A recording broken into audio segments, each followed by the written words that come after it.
and I cannot explain or excuse the failed Republican leadership during the Bush years. But I can tell you this. Almost all of those Republican leaders who broke faith with the American people were turned out of office in 2006 and 2008, and good riddance. And they have been replaced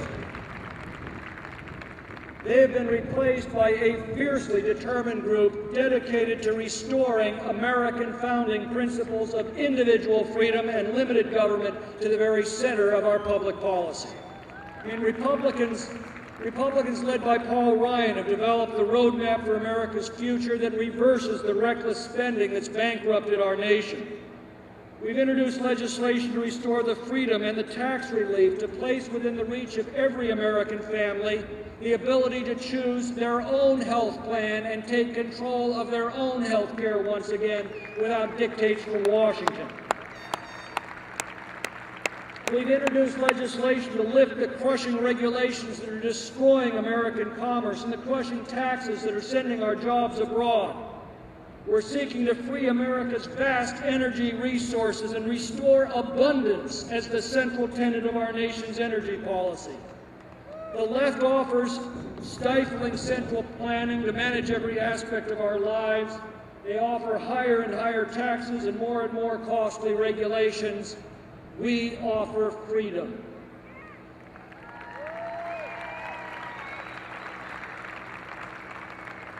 In February of 1861, Abraham Lincoln's inaugural train paused in what was then the little town of Indianapolis, and he spoke these words, and I think he meant them for us in this stadium right now just as much as he meant them for the audience there that day that gathered around the inaugural train to wish him well. This is what he said: "Of the people, when they rise in mass on behalf of the Union and the liberties of their country, it may be said, the gates of hell shall not prevail against them.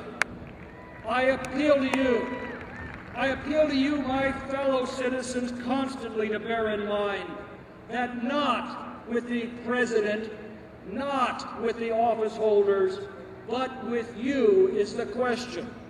Shall the liberties of our country be preserved to the latest generation?"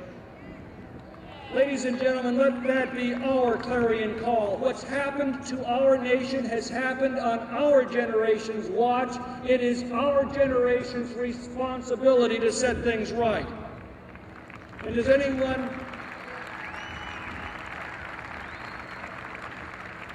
anyone here doubt for a moment how this battle will end as long as we stand firm? When the American founders adopted the Declaration of Independence, they pledged to each other their lives, their fortunes, and their sacred honor. They were speaking quite literally. When they pledged their lives, they meant it. The king had already warned that a noose awaited every one of them. When they pledged their fortunes, they meant it.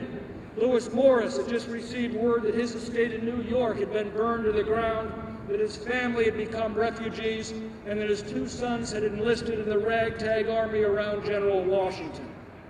I've often reflected how little history demands of our generation in defense of those very same principles.